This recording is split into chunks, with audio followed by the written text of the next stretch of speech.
Fala, queridão, fala, queridona! Cá estamos nós novamente gravando o nosso podcast do Óbvio Cast. E adivinha qual é o quadro? Tadadã! Convidada Nada Óbvio. Ela não é nada óbvio porque ela é uma carioca flamenguista. Até aí é meio óbvio, né? Carioca flamenguista é quase todas eles, né? Mas esta pessoa, ela formou-se em biomedicina, com uma especialização específica para a área de estética. Esta pessoa conheceu o seu namorado, virou o seu noivo virou o seu marido, e esse marido pensou assim: vamos mudar a vida dela de ponta cabeça. Vamos levá-la para Atibaia, saindo do Rio de Janeiro para fazer seminário teológico. Ela se casou e foi para Atibaia fazer seminário teológico. O marido dela é um pastor cristão evangélico. Ela tem hoje 2 filhinhas, uma delas com 4 anos e uma delas com 6 meses, que inclusive está aqui conosco hoje no estúdio. E você pode ouvir o som dela daqui a pouquinho ao fundo. Está conosco Vitória Baldez. A gente está falando macho por causa da Agnes. E aí, Vi? Dá um oi para geral aí. Oi, pessoal. Que alegria estar aqui, conhecer o estúdio, conhecer aqui, entender mais sobre esse projeto. Que privilégio. A Agnes está aqui com a gente. Daqui a pouco vocês vão vê-la. Ela tá aqui fazendo os barulhinhos dela e a gente vai torcer para dar tudo certo com ela aqui hoje. Cara, mas você sabe o que é muito legal do fato de você estar com a Agnes aqui? Só para fazer com que as pessoas entrem no nosso mundo. Eu até coloquei à tua disposição de não fazer essa gravação hoje. Mas eu acho muito legal o fato de você ter aceitado, de uma forma natural, ter trazido ela, porque a gente tem conversado sobre criar filhos diante dos nossos olhos, trazer os nossos filhos para a nossa realidade, fazer com que os nossos filhos eles sejam criados próximos de nós. E isso é uma coisa muito legal, porque assim, quando eu vejo a Débora, que está trabalhando com a gente aqui, a Melquíades, a Débora trouxe o filho dela, estava aqui também fazendo com a gente. Outro dia eu tive uma reunião com o Bruno Tamieto, e o Bruno falou, não, vem aqui e tal, a gente vai fazer uma gravação. Olha o som da criança ao fundo. E aí ele me chamou para poder ir na casa dele para fazer uma reunião que a gente ia trabalhar diversas coisas, de repente as crianças correndo ao redor. E o que acontece? É lindo esse tipo de coisa. Existem, obviamente, situações que a gente sabe que muitas vezes acaba conflitando. Se eu fazer uma reunião internacional com pessoas que não têm esse entendimento, a gente entende isso daí. Mas no dia a dia, você procura colocar elas também na sua rotina? Sim. Elas fazem parte, né, assim, da vida que eu vivo. Né? Elas são parte de mim, né? Como mãe, sou mãe delas, porque elas me fizeram mãe, né? Então, elas estão comigo. A Agnes um pouco mais dependente, então precisa estar um pouco mais comigo. A gente tenta ajustar a rotina para que ela esteja presente, né? Eu esteja presente sempre com ela. Isso é uma preocupação que a gente tem, que eu seja uma mãe presente na vida delas. Então, elas sempre que podem estão comigo. Ouvi, e você que está me vendo aqui. Vai acontecer de ela pegar a Agnes, vai acontecer de ela ficar mexendo no microfone. Vida que segue, vida na vida. É assim que a coisa funciona. Vitória, fica à vontade, tá? Para você pegar. Aqui a gente está no estúdio da nossa casa. Então você fica à vontade para tocar tranquilamente dentro disso que a gente acabou de conversar agora, que é o que interessa, a gente mostrar para as pessoas a nossa essência, né? Nós não somos aqui personagens, nós não somos aqui atores que estamos representando o melhor da vida, né? Num mundo onde as pessoas elas estão colocando filtro para tudo, eu acho que está na hora de a gente tirar alguns filtros e mostrar um pouquinho quem somos nós de verdade, né? Show de bola. Vitória, eu falei que você se casou para vir para Atibaia. Eu estou correto nisso? Na verdade, a gente ficou noivo, né? Ele veio primeiro para fazer o seminário e eu fiquei no Rio, terminando minha faculdade. Então, eu precisava terminar a faculdade de biomedicina, fiquei no Rio e ele veio. É parte da história. Quanto tempo deu isso, mais ou menos? Deu 1 ano e meio. A gente teve um noivado à distância de 1 ano e meio, depois nós nos casamos. Então, foi assim, eu me formei em biomedicina em julho, em agosto eu casei e entrei no seminário. Foi assim, então então eu estou correto, que quando você casou, você já veio para cá. Sim, casei e vim. 1 mês depois você estava no seminário aqui, a Palavra da Vida em Atibaia. Me formei e vim, Casei no mesmo mês e já comecei o seminário. Uau, que lua de mel, hein? Não, a gente não ia ter lua de mel, mas tivemos, né? Por fim, a gente conseguiu ter. Eu entrei nas aulas atrasadas, tinha uma professora... 30 dias de lua de mel. Não. Deu menos, quem né? Dera, quem Foi dera. menos. 5 dias de lua de mel, porque eu não podia perder a matéria. E eu lembro que tinha uma professora no seminário que ela não queria que eu entrasse na aula, porque eu estava atrasada, né? Então, me deu um pouco de trabalho, eu vou pegar ela. Fique à vontade. Uma coisa que é legal, para que as pessoas possam entender um pouquinho da história da Vitória, a Vitória, ela é uma pessoa, ela não vai reconhecer porque ela é uma pessoa humilde, então é óbvio que ela não vai reconhecer isso, mas ela é uma pessoa bem inteligente, casada com uma pessoa bem inteligente também. As inteligências se unem, né? Dizem que os opostos se atraem, nesse caso eu acho que os dois iguais se atraíram em relação à inteligência.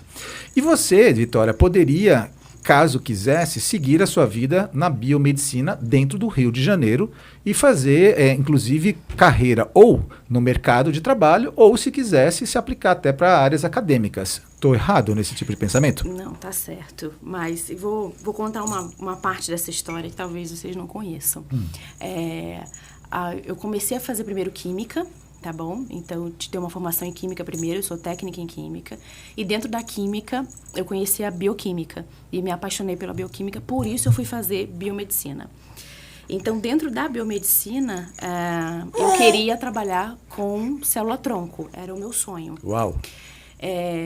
E fui atrás disso. Como biomédica, eu queria ser cientista, tá bom? Então, fui atrás disso para começar a minha vida de pesquisa, tá? Então, consegui um laboratório, trabalhava na UFRJ, era um laboratório de neurodegeneração e reparo. Então, meu projeto de pesquisa era fazer uma injúria na coluna do meu camundongo, aplicar célula-tronco e ver se chegava no local de lesão e se ele voltaria a andar, tá? Durante esse tempo de formação e tudo, e de iniciação científica, eu me vi muito envolvida na vida de laboratório. E eu queria algo que me pusesse mais em contato com as pessoas. Uhum. Então, eu não aguentava mais laboratório. Eu estava no laboratório desde o ensino médio, com a parte de química. Entrei na biomedicina, era laboratório, eu já sabia disso. Sim. Então, eu queria algo que me aproximasse das pessoas, que eu tivesse uma intervenção direta na vida da pessoa. Uhum. Mas você era boa com bancada. Nas bancadas você era muito boa. Eu fazia... Era a zica das bancadas. Eu fazia perfusão dos ratinhos, fazia um paraformaldeído perfeito por conta da minha formação em química, era maravilhoso. Então, isso agregou bastante, foi assim, um fato que decidiu para que eu ganhasse a vaga. Estava tudo bem encaminhado, tá bom? O mestrado estava encaminhado, já um doutorado. Isso tudo estava bem encaminhado, bem amarrado. Minha orientadora. Então, nesse processo, eu me vi nessa crise, tá bom? Eu queria pessoas, eu queria estar envolvida com pessoas. Eu já era envolvida na igreja com gente. E eu gostava de cuidar de gente, tá bom? Então, eu queria na igreja, fazer isso. Só para eu saber, quando você estava na igreja, você trabalhava com algum tipo de ministério específico? Muitos. Mas tinha algum que era o teu? Especificamente, intercessão, né? Eu e uma amiga, a gente fundou o Ministério de Intercessão da igreja. Então, era a princípio para jovens, depois chegou um pastor e a gente conseguiu fazer isso na igreja, de forma mais estruturada, tá? Então, tinha intercessão, tinha os discipulados que aconteciam, sempre envolvida com o ensino, tá bom? Mulheres, famílias, então eu trabalhava em muita coisa. Mas a intercessão era o mais forte. A intercessão era a que eu liderava. Porque geralmente tem sempre alguma coisa que te desperta um pouco mais, né? A oração era algo que por isso que a gente já brincou já com você, que você quando ora, Deus costuma responder, né? Aquela irmã, isso é brincadeira, tá, gente? Pelo amor de Deus, né? Você que vai ouvir a gente que fala, vou começar a pedir pra irmã orar, né? Você sabe que tem um pessoal aí de algumas igrejas que tem aquela, vamos pedir pra irmã fulana de tal, que a irmã fulana de tal é a irmã do coque, né? A irmã que ora e as coisas acontecem. Mas geralmente essas orações, elas vêm embaladas, né? Elas vêm com uma resposta de Deus e no começo ela fala que Deus está querendo que você se aplique mais e que você depois tem que tirar a calça, vestir saia, parar de cortar o seu cabelo e aquelas coisas mais. Isso não. Você não era a irmã do manto, não? Não. E não gasto meu ticket de oração com não fica com essa coisa, não. Você tem já seus motivos certos já para orar, né? Tudo muito bem sério, estruturado. Ô Vitória, eu vou andar por toda a sua vida para todo mundo conhecer você e para eu conhecer um pouco mais sobre você. A gente é amigo, pelo menos eu sou amigo da parte dela, não sei se ela é minha amiga da parte dela, mas assim, ela é uma amiga da família. Mas é legal que a gente compartilhe um pouco, né, da sua vida, porque o que vem na mente quando você é convidada para um quadro desse cara, o que eu tenho de nada óbvio? Eu sou uma pessoa extremamente óbvia, minhas coisas são exatamente assim, A e B igual C. Só que conforme a gente vai vendo, não é bem assim. O fato de você ter abandonado, eu vou usar esse termo, tá? A carreira acadêmica, o fato de você ter deixado possíveis sonhos que você teve em algum momento para seguir novos sonhos, torna a sua história uma história não óbvia. Porque hoje a gente está gravando aqui, você está se matando de risada, né? Está se matando porque a Vitória está tentando tirar a Agnes está querendo ser a protagonista do podcast, mas a gente, depois, quando ela estiver velha, a gente vai mostrar, falar, você já participou de um podcast quando você tinha apenas 6 meses de idade. E a sacada toda é que é o seguinte, você... não tem um caminho muito óbvio. É que você encara as coisas hoje com muita tranquilidade. Porém, quando a gente terminar esse podcast, você vai parar para entender como Deus construiu as coisas, se é que você já não parou para entender, né? De um jeito totalmente diferente. Certo? Sim, claro. Continuando essa história da biomedicina, eu acho interessante contar isso. Eu queria pessoas, tá bom? Eu tinha os meus camundongos, eu não queria mais. Você tem hoje, eu sou seu camundongo, né? Meu apelido é Rato, gente. Os meus camundonguinhos que sofriam, com ética, é claro, mas... Com humanidade. Com toda a humanidade. Então, eu quis isso e eu só via isso possível sendo médica. Eu parei, então, e comecei a estudar para a medicina. Faltava ainda metade da minha faculdade, metade, um pouco mais. Você começou a estudar para medicina ou para biomedicina? Não, para medicina. Durante a faculdade de biomedicina, eu comecei a estudar para medicina. Você já estava na biomedicina, desculpa. Exatamente, justamente porque eu queria ter contato com as pessoas. Eu falei, bom, só com a medicina eu vou fazer isso. E fui, comecei a estudar, fiz a minha primeira prova. Fui surpreendentemente bem nessa primeira prova. Surpreendentemente bem Fui porque ela é humilde, eu estudei gente. pouco tempo e não era assim... Eu sei que para medicina ela é inteligente. É assim, difícil. E então eu estava pronta para ir para outra fase dessa prova. E fiquei muito feliz, assim, porque achei que tinha chance nisso. E falei, bom, é esse o caminho. E veja como Deus faz as coisas. Nesse mesmo mês que eu fiz essa prova, que eu tive uma boa pontuação, chegou a nossa fase decisiva de começo de seminário. Veja bem, eu já sabia que ia ser uma esposa de pastor desde quando a gente começou a namorar. Eu sabia que o Natanael ia ser um pastor. Certo. E isso não era surpresa para mim, que a nossa vida estava, assim, planejada para isso. Sim. Ele ia arrumar um emprego durante o trabalho. Depois de um tempo, ele ia conciliar o seminário, que era um seminário no Rio. A gente ia mudar de bairro. E ele ia fazer esse seminário no período da noite, ia trabalhar durante o dia, enfim, essa era nosso plano. O plano era esse? O plano era esse. Então, ele chegou para a nossa igreja, né, para a liderança da nossa igreja, para falar sobre, esse é o momento, eu me formei na faculdade, já tenho trabalho, aquilo que a gente tinha combinado, digamos assim, e aí, vamos caminhar. A igreja mostrou 100% de apoio a ele, liderança era reconhecida pela igreja. E aí a gente, então, vamos caminhar. Só que a gente pensa em algo diferente para vocês. Considerem a palavra da vida. Isso mudava totalmente os planos. Inclusive, os meus planos. Era o mesmo mês que o Natanael precisou vir, então, fazer o retiro vocacional em Atibaia. Então, ficou aquilo sobre a mesa, né? E aí, como que a gente vai seguir agora? Ele veio para o retiro vocacional. Entendemos que era isso, tiramos um tempo orando, porque a gente namorava ainda. Isso exigia algumas outras coisas, né? O noivado, a gente ia precisar noivar, a gente ia precisar mudar e eu ia ter que continuar na minha profissão. E aí, como que isso ia ser? Como que isso ia acontecer? Pois foi isso. Tivemos o entendimento as confirmações que a gente precisava de que esse era o caminho que a gente deveria seguir. Assim o fizemos. Comunicamos a nossa família. Natanael foi pedir a minha mão em casamento, ao mesmo tempo comunicar ao meu pai que me levou embora para outro estado. Meu pai chorava de alegria pelo ministério, mas também de tristeza porque eu ia embora. Era um misto de sentimentos. E a medicina, então, ela né, ela ficou, assim, não existe essa possibilidade. Eu acho que isso não é aquilo que Deus tem para mim. Então, como dentro da biomedicina, eu vou exercer isso? Eu realmente não queria mais ficar em laboratório. O que eu vou fazer dentro da biomedicina que me leve até as pessoas? Já que, assim, a medicina ela não encaixava, não fazia o menor sentido eu ter 6 anos. E, assim, o Ministério e o Ministério de Tempo Integral era algo que era prioridade pra gente. A gente queria fazer isso na nossa vida. Eu entendia isso, já sabia que seria assim. Eu falei, bom, então dentro da biomedicina, algo que vai me aproximar das pessoas vai ser o quê? Procurei por diversas áreas, eu sabia da estética, mas eu não queria a estética, tá bom? Eu não achava que isso era pra mim, não achava que eu tinha o menor jeito pra isso, achava nada a ver. Mas tentei todas as áreas que eu tinha uma oportunidade, que me aproximava das pessoas, as portas se fechavam. Tinha uma amiga que trabalhava numa clínica grande, no bairro que a gente morava, e que ela era minha amiga de faculdade também, inclusive ela foi minha orientadora. E ela tinha uma vaga na clínica dela. Eu fui lá um dia, assim, na cara e na coragem, falei, olha, é isso, eu vou tentar a estética, porque isso Isso é aqui, já em São Paulo? Não, isso ainda no Rio de Janeiro. Rio de Janeiro. Eu fui tentar a estética no meio desse turbilhão de mudança de... Natanael já estava aqui já? Natanael ainda não estava aqui, estava vindo ainda, enfim, estava ainda... Tava aquela ainda... tudo encaminhado tudo caminhando.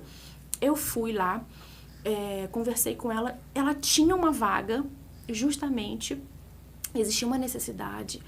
Eu falei, bom, então eu vou vir, então, conte comigo, eu vou começar. Falei... Estética. Ela falou, tem uma vaga. Eu falei, todas as outras portas se fecharam e tem uma estética. Então, eu acho que eu tenho que botar o meu preconceito de lado e entender aquilo que Deus quer pra mim. Tudo fica mais fácil quando a gente...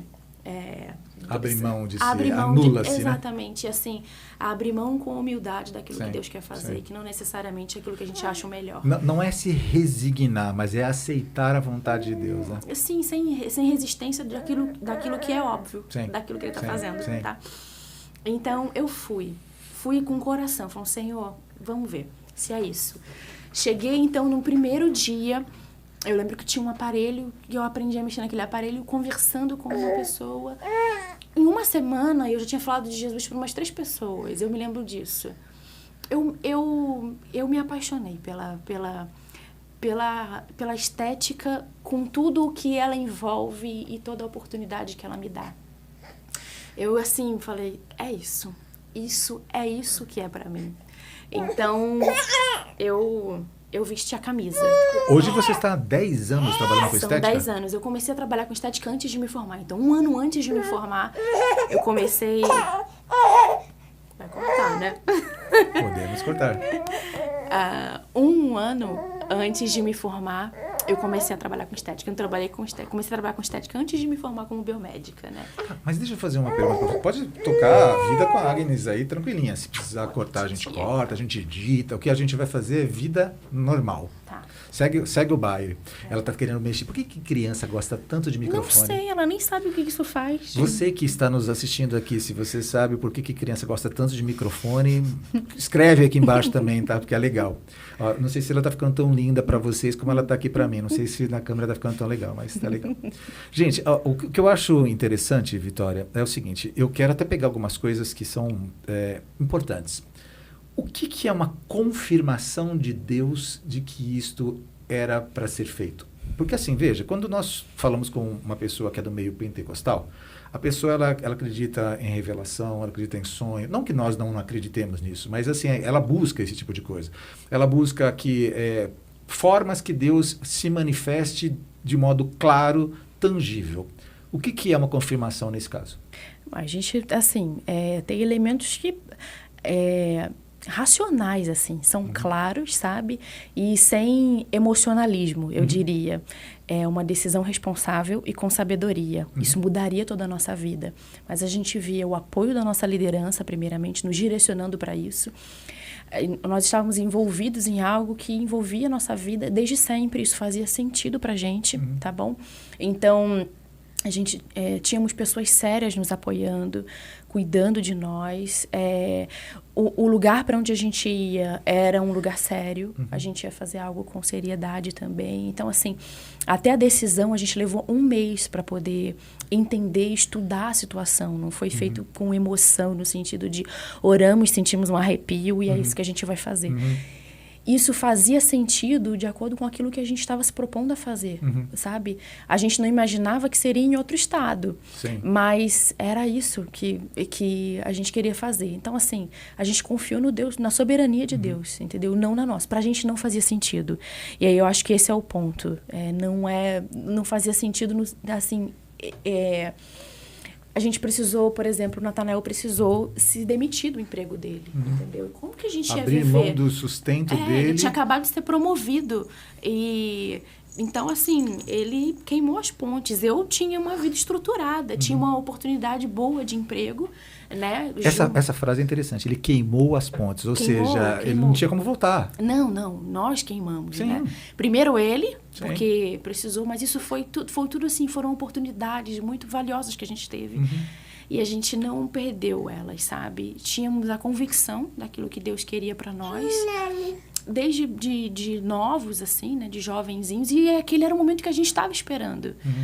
Foi a surpresa o lugar, mas assim, a gente confiava plenamente no Deus que a gente serve. É muito legal a gente entender o seguinte, eu estou valorizando um pouco esse momento, porque tem muitas pessoas que entendem que como direção de Deus, o famoso arrepio, a palavra profética, o sonho, alguma coisa assim. Só que o que você acabou de dizer para mim é o seguinte, vocês oravam pedindo que Deus colocasse vocês nessa direção. Sim. Só que vocês tinham planos.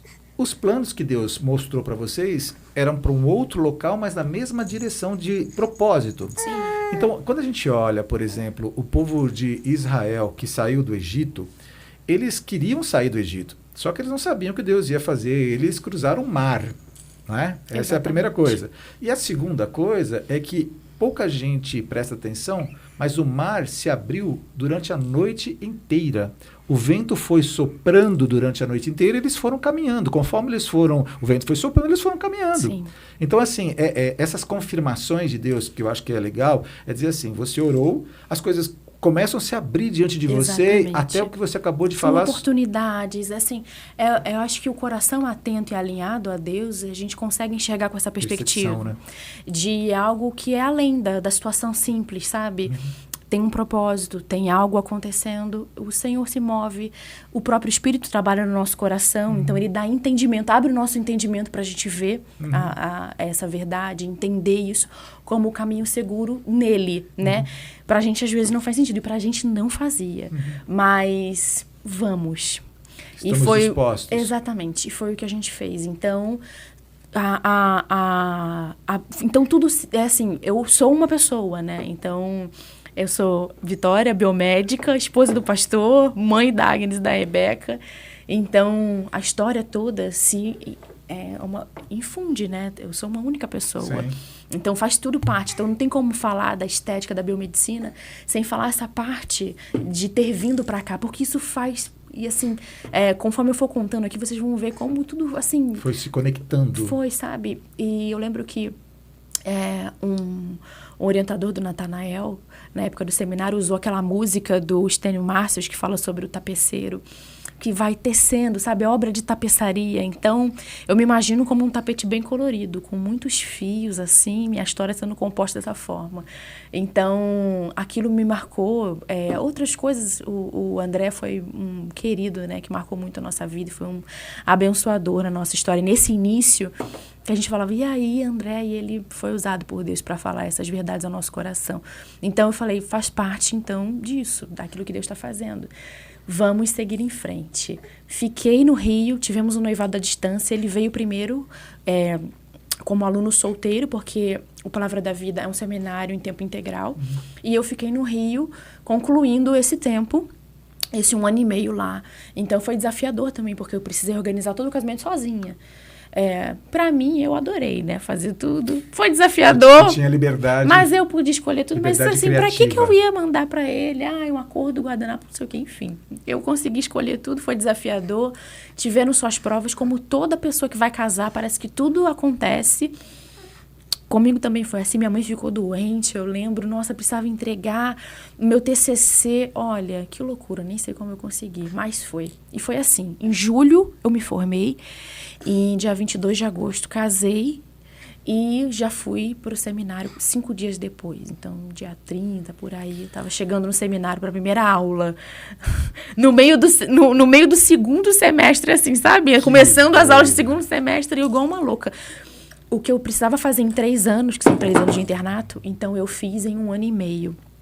Então, foi bem intenso. Eu estudava aos sábados, não queria perder para concluir todos os meus créditos. Então, é algo que a gente queria para que, assim, meu papel não é como ajudadora, precisa ser bem feito. Eu pensava nisso.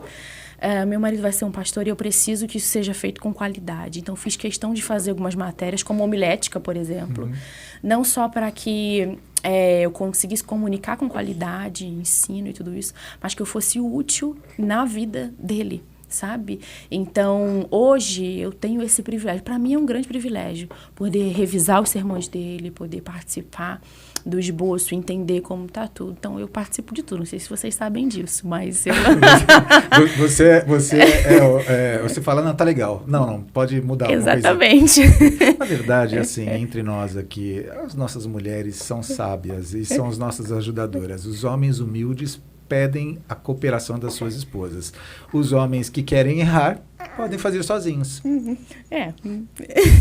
No caso, eu fiz questão de uma formação que o auxiliasse nesse sentido.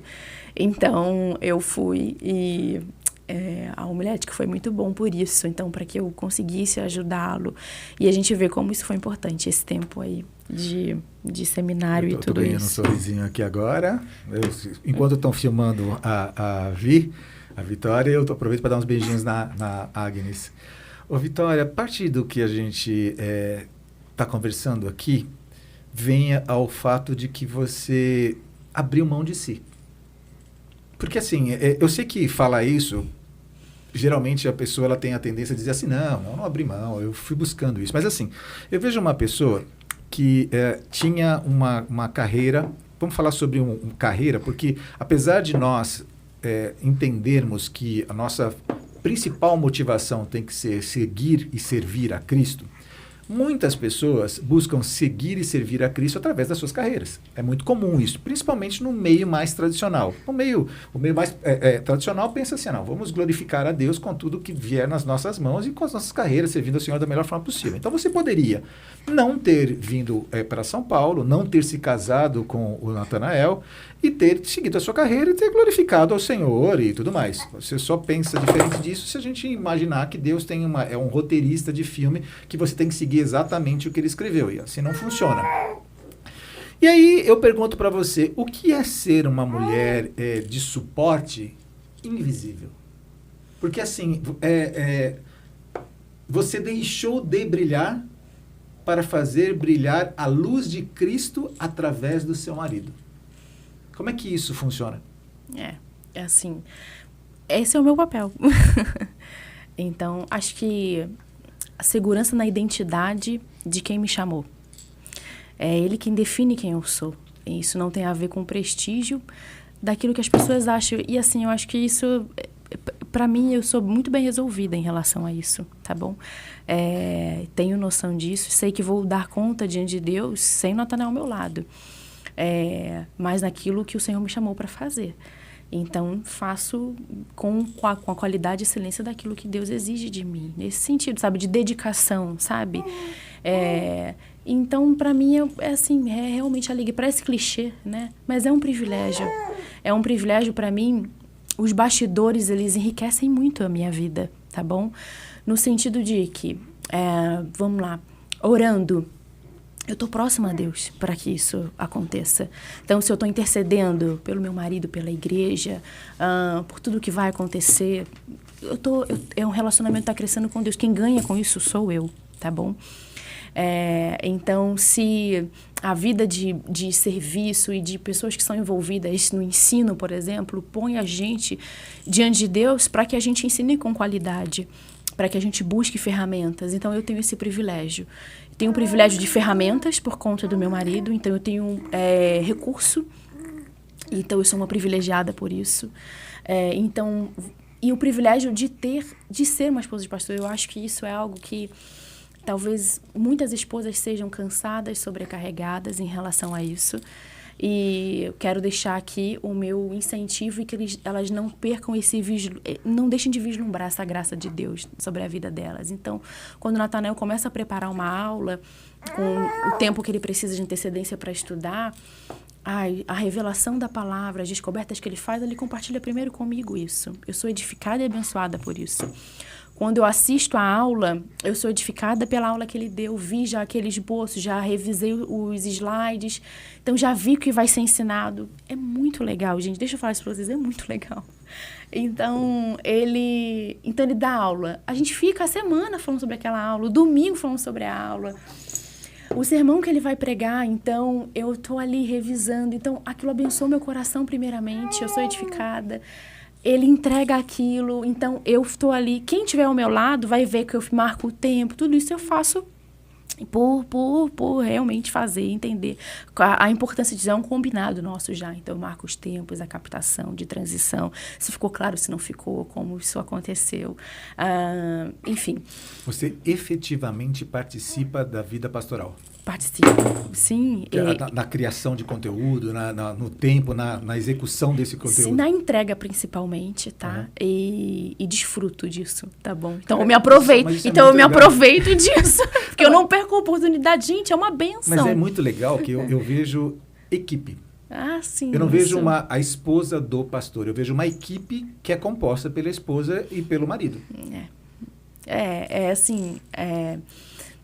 São muitos anos, né, já disso. E trabalhar, ter a vida envolvida nisso era o que a gente queria. Mas, então, voltando, eu não perco essa oportunidade, né? Então, estou ali, estou envolvida em ser edificada. Então, assim, é um trabalho de suporte, mas que, assim, eu cresço muito. Então, eu não... Então, depende... Isso não é pesado? Depende... em alguns momentos, sim. Em alguns momentos é pesado lidar com as pessoas, né? Então, assim, o meu trabalho, digamos assim, não é só dar suporte ao Natanael.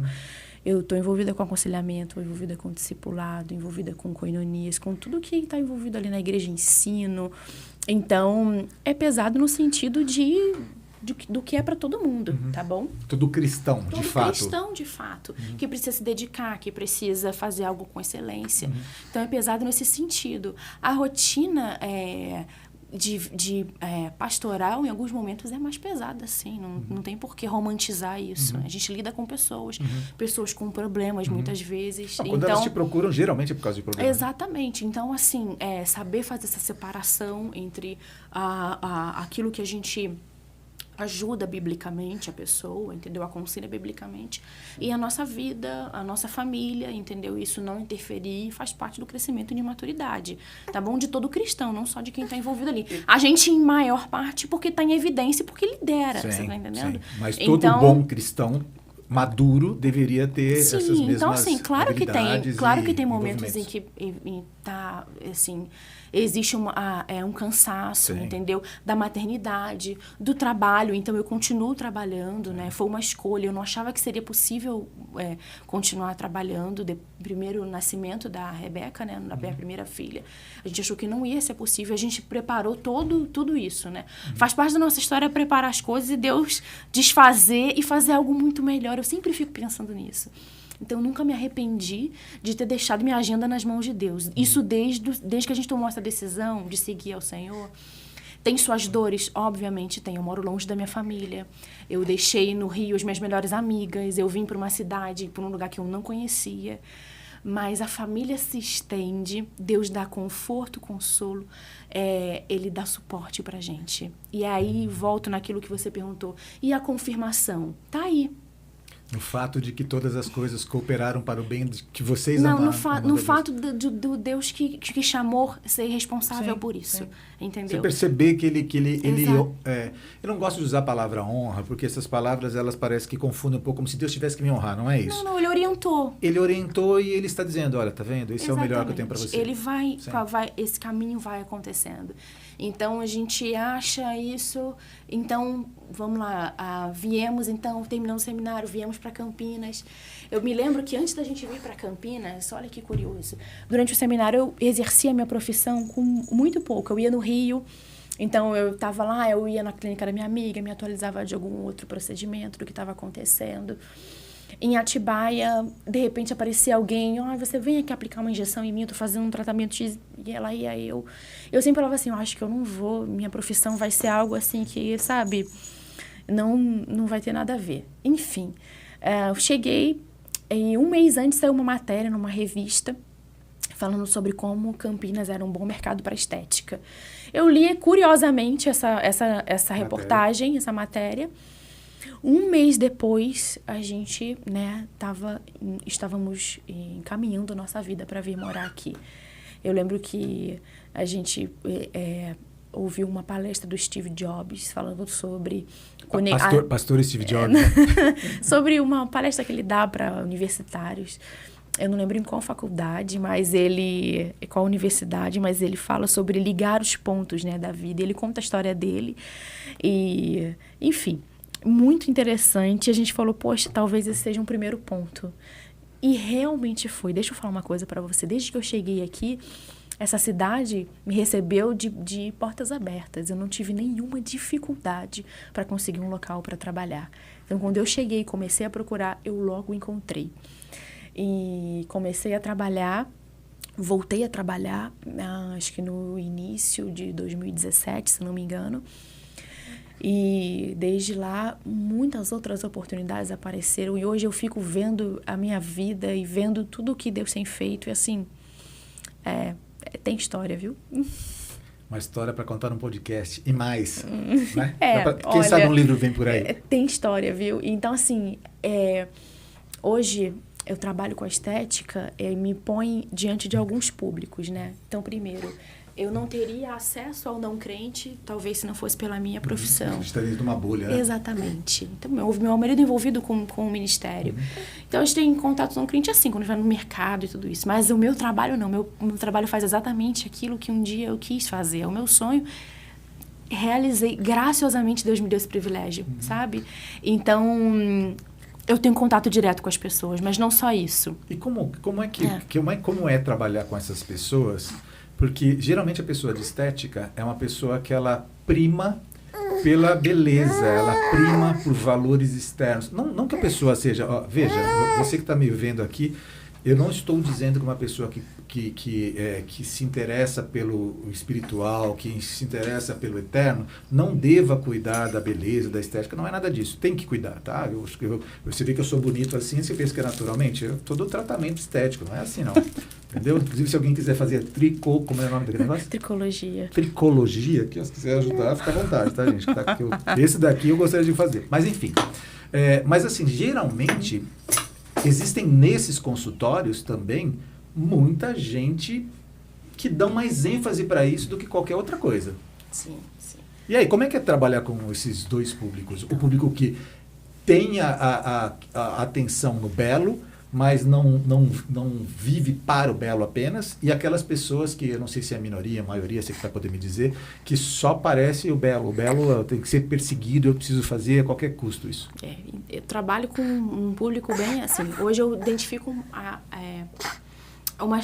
uns 3 perfis mais comuns, tá bom? De pessoas com que eu trabalho. 3 perfis? 3 perfis. Primeiro, aquela pessoa... A Agnes quer o brinquedinho dela que tá ali no chão. Peraí, deixa eu botar. Aqui não para, viu, gente? Vocês estão pensando... Sabe o que é legal? Eu estou aqui fazendo a gravação e é óbvio que tem sido desafiador a gente fazer a gravação com uma criança. Mas, no entanto, o que eu acho legal é o fato de que você, assim como fez o seu casamento lá no Rio de Janeiro, preparando o casamento, aceitando os desafios e também reconhecendo os bônus disso, você aceitou fazer essa gravação hoje com ônus e bônus. Ela não ia vir, tá, gente? É que aconteceram algumas coisas, ela precisou vir comigo. Mas é muito legal isso. Então ela tá aqui participando, tá bom? Porque assim, todo mundo fala assim, o que as pessoas hoje elas estão cansadas? Do fake. Cara, isso aqui é a vida real. É a vida real, assim. É a vida acontecendo. Ela veio comigo e tá aqui. Cara, a gravação ficaria muito melhor se a gente não tivesse o som vazado. Sim, mas assim é a vida. E a gente está falando de uma coisa que estamos falando para cristãos sobre como funciona a vida. Sim. Não é assim que a coisa funciona? Essa é a vida real. Tá, e como é que você consegue se posicionar como uma cristã quando você é abordada por pessoas que valorizam apenas a beleza? Como é que você lida com isso? São alguns anos lidando com gente, né? Então, a gente vai aprendendo e assim, eu sou cristã e acho que quando a pessoa chega, de cara, ela percebe que eu não sou uma pessoa que vai lidar com a estética de forma rasa, tá bom? Ou com futilidade, ok? A estética é algo que exige ética, profissionalismo, respeito e muita verdade, tá bom? Então, acho que isso é algo que eu sempre prezo no atendimento da pessoa.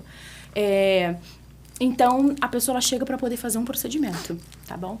E ela diz para mim que ela tem uma queixa. Então, a gente vai ver se a queixa dela condiz com aquilo ali, tá bom? Com verdade e com sinceridade. Eu não minto e não preciso, sabe, fazer isso. Meu trabalho é parte disso, tá bom? Acontece de uma pessoa, eu vou interagir contigo agora, a pessoa ter uma queixa e você, na anamnese, perceber que esta queixa ela está infundada? Sim. E aí, como você trabalha isso?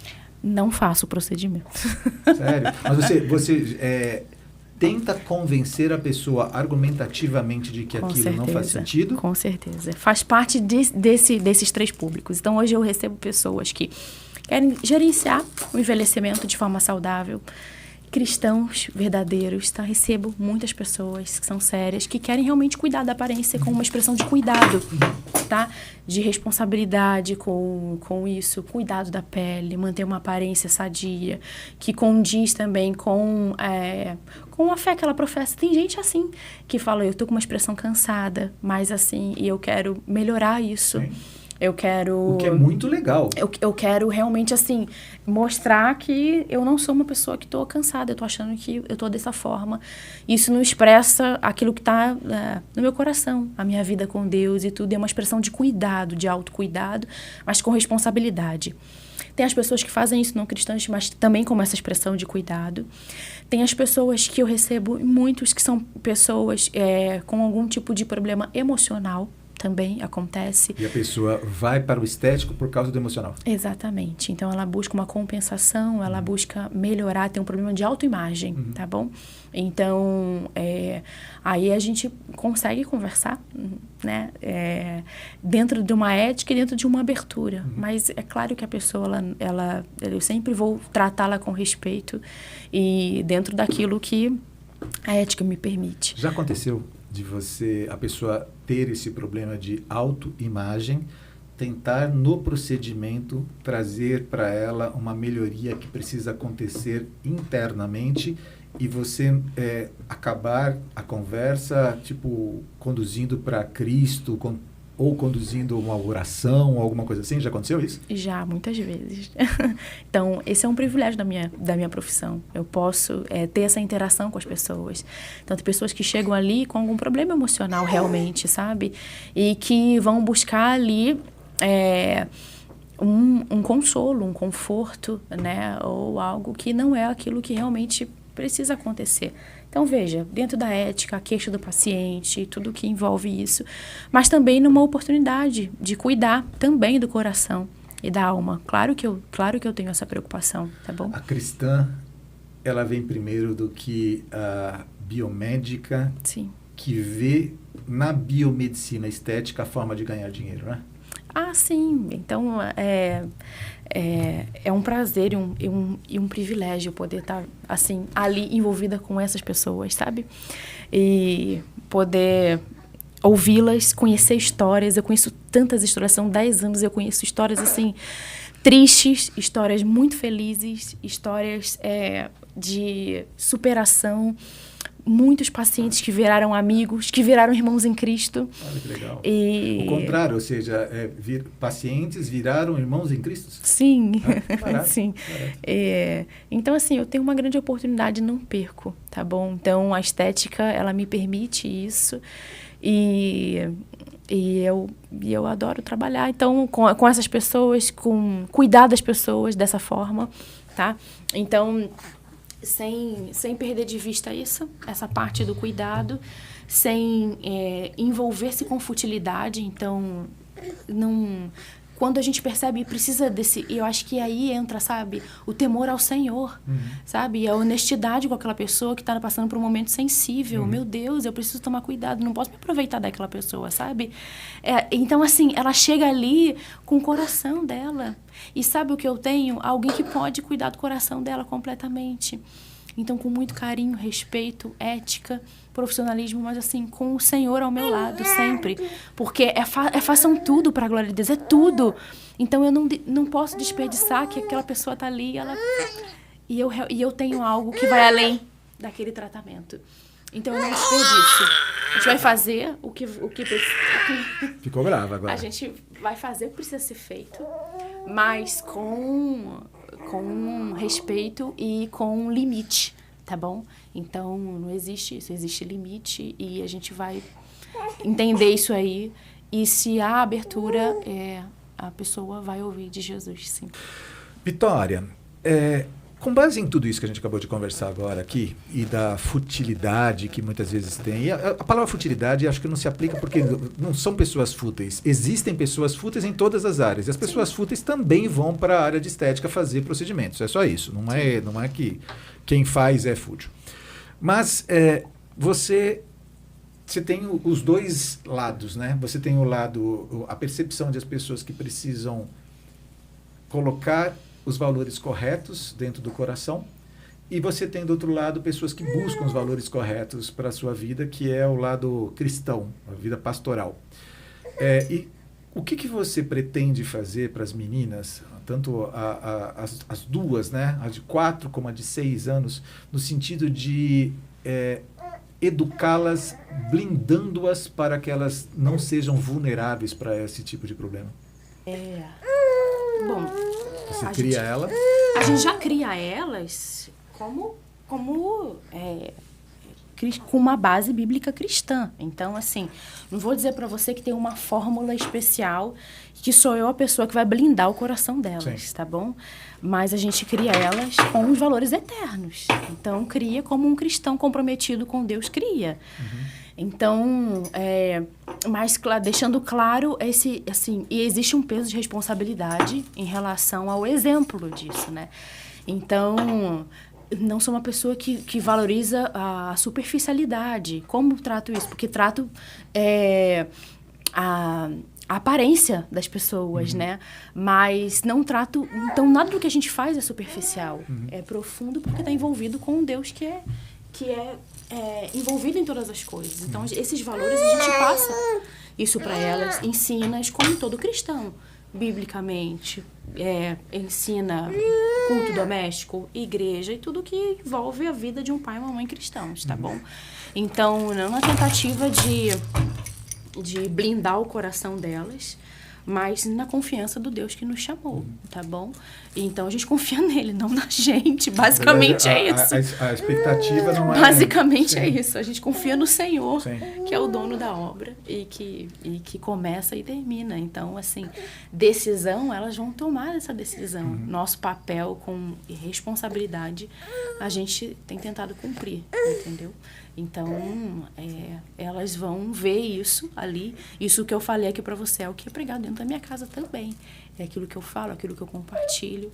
É a profundidade, não a futilidade. É o cuidado do coração, é o coração transformado. E isso não quer dizer que você não vai ter um autocuidado. Falando especificamente sobre a estética daquilo que eu estou envolvido. É isso. E, de um modo geral, quais são os... Olha os planos aí, ó, de novo, hein? Quais são os planos da Vitória no futuro? Eu tenho tido boas oportunidades profissionais de crescimento e, mais do que nunca, nesse momento da minha vida, tenho tido uma oportunidade de influenciar pessoas na minha profissão de forma como nunca antes. Então, eu tenho tentado aproveitar essas oportunidades.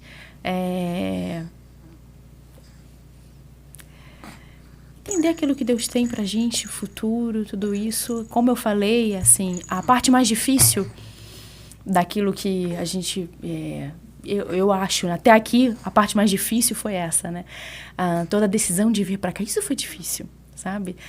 Deixar adaptação, tudo isso. Mas, assim, depois que a gente vive isso e que a gente queima essas pontes, a gente não olha mais para trás, sabe? Então, a gente tem segurança naquele que chamou, no futuro seguro nele. Independente do que aconteça aqui, essa confiança, sabe? No Deus da obra que nos chamou, que faz as coisas acontecerem no tempo dele, conforme ele quiser. Então, a gente está, de verdade, estou pronta para aquilo que o Senhor tiver para minha vida. Para a vida da minha família. Você falou que ela queria falar no microfone, ela falou no realmente microfone. Agora, literalmente, ela falou no microfone. Então, a vozinha assim, dela estará registrada. Então, é realmente assim. Mas, assim, profissionalmente, fazer uma pós-graduação, mestrado, doutorado, fazer uma outra faculdade, montar algum negócio, trabalhar mais na área que você está, alguma coisa dessas? Recentemente, então, eu migrei, voltei a atender em Campinas. Então, ampliar esses dias de atendimento, muito provavelmente, aqui. Se uma pessoa que está assistindo a gente fala, nossa, eu não sabia que a Vitória mexia com estética, com biomedicina estética, como é que ela faz para encontrar você? Você tem Instagram? Eu tenho um Instagram. Qual que é a tua? dra.vbaldez. @dra.vbaldez. Baldez com Z. Isso, Baldez com Z no final. Tá. Então, ela vai ter acesso lá à minha agenda, né? Vai falar comigo diretamente. Eu atendo exclusivamente na Ana Pegova Piracicaba e na Ana Pegova Campinas. Inclusive, o meu consultório... Piracicaba, Ana Pegova. E o meu consultório está dentro da Ana Pegova Campinas. Então, aqui em Campinas, eu atendo dentro da Ana Pegova também. Eu quero fazer um jabá agora. Vai lá. Quais são os procedimentos que são os hypes, aqueles que todo mundo gosta de fazer? Aqueles que todo mundo gosta de fazer, mas assim, sem modismo. Vamos para aquilo que funciona. Então, o que eu vejo funciona na prática. As tecnologias, né? Então, eu mexo bastante com isso. Traz segurança. E, assim, hoje em dia a gente lida com um público que está um pouco saturado de um padrão de beleza exagerado, tá bom? Então, todo mundo tem muito medo de ficar desse jeito. Então, o que a gente faz? A gente faz uma naturalização. Então, é sempre o natural, sabe? O bom, o verdadeiro. Aquilo que Deus criou, a gente valoriza aquilo que Deus criou, tá bom? Não faz aquilo que a gente brinca internamente, que é demonização facial. Não mesmo. Então, a gente vai nas tecnologias, são seguras, elas dão um bom resultado, a gente consegue um rejuvenescimento, aquilo que a gente conseguia antigamente somente com uma cirurgia, hoje em dia a gente consegue isso com um aparelho que atinge profundidade, então, diferentes profundidades, então a gente consegue fazer isso, então vai encontrar esses aparelhos, essas tecnologias que vão ajudar a gerenciar. Nessa tua página do Instagram tem todos o que você faz? Tem tudo que eu faço, os aparelhos, eu tô sempre por lá falando, vai me ver sempre lá falando. Então vai... Tem um cardápio de possibilidades. Tem, sim. Então, tecnologias, procedimentos injetáveis sim também, né? Então faço todos eles. Com cuidado, com respeito, com muita tranquilidade. Enfim, é isso. Vai encontrar verdade sem exagero. Olhe pra mim. Tô cheia de procedimento. Você tá cheia de procedimento? Mas, como a gente pode fazer? A gente pode fazer isso de forma natural. Então, não preciso, não tô sem expressão, não tô com a minha boca gigante, eu não tô com a minha mandíbula quadrada. Então, dá para poder fazer isso sem esse padrão exagerado e esse dimorfismo das pessoas que é... E quando uma pessoa chega para você e pede uma coisa exagerada, o que você faz? carinhosamente, digo que não vou fazer. Mas é claro, com cuidado. A gente vai conversando, aí é que entra essa anamnese e essa conversa. Por que você quer fazer isso? O que está acontecendo? Como você se vê? Às vezes a pessoa tem uma patologia, ela se vê de uma forma que ela não é, tá bom? Então a gente consegue identificar isso. Ou ela está passando por um problema e ela quer exagerar naquilo ali como uma forma de compulsão, tá bom? Então tudo isso eu atendo, tá bom? Mas Vitória, eu tô vendo você aqui e eu lembro de um quadro que existe, um seriado chamado Botched. Você deve ter assistido já, que são dois médicos que são cirurgiões plásticos e eles pegam realmente gente que está bem zoada e muitas vezes chega no consultório deles pessoas que pedem para fazer procedimentos para poder, por exemplo, aumentar para 3 mililitros, 3.000 ml de seios, e eles falam que não, por questão da estrutura da pessoa. Tá? Só que aí eles usam muito o raciocínio médico, dizendo, olha, se você fizer isso, vai acontecer isso, sua coluna vai... Quando a gente está falando sobre estética, muitas vezes o procedimento não vai trazer um prejuízo para a pessoa. Como é que você faz isso? Porque é uma questão de gosto ou não gosto. Sim, mas assim, eu também tenho a questão de que aquele paciente passou pela minha mão. Então, eu viro um referencial. Ele vai olhar você vai olhar para o rosto daquela pessoa e vai saber que passou pela minha mão. Então, também é uma assinatura do meu trabalho. Entendi. Então, eu tomo cuidado com isso também, para que fique natural, para que seja a verdade daquilo que eu falo. Então, mas se eu quiser fazer uma coisa nada natural, como acontece no Botched, por exemplo, eles querem às vezes eles querem virar uma boneca. Sabe aquelas bonecas de Barbies? E aí eles procuram, nesse caso, esses médicos para uma finalidade, mas eles procuram outros médicos, biomédicos, estetas, para poder fazer alguns procedimentos. Nesse caso, seria um caso que você diria não, se fosse um... Diria. Com muito jeito. Já aconteceu isso, tá bom? De uma paciente chegar e querer fazer realmente um procedimento desnecessário, tá bom?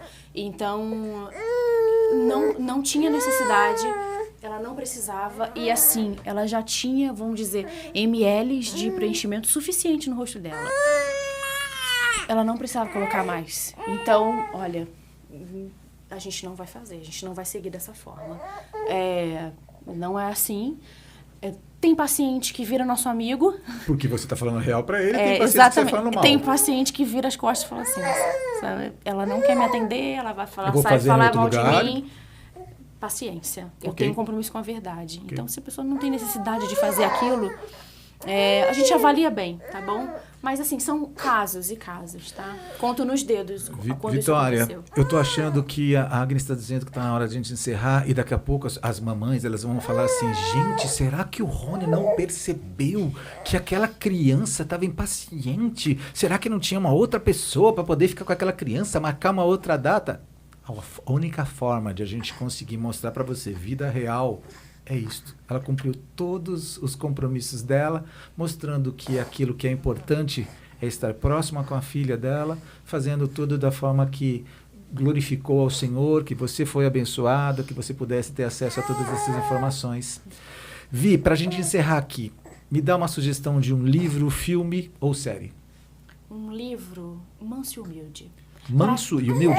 Para crente e para não crente. Se é crente, precisa ler esse livro. Manso e humilde? Manso e humilde. Sabe de quem é, não? Danny Ortland. Danny Ortland. Isso. Ok, já temos esse daqui, eu vou pegar. Vou escrever aqui embaixo, você vai ter certinho. As pessoas, como elas podem encontrar você? No @dra.v Baldez com Z, que eu vou escrever também.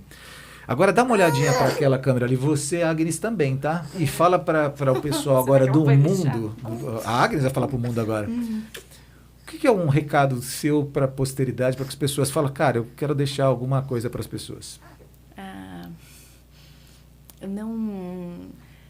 Não se poupe de viver uma vida abundante daquilo que Deus tem.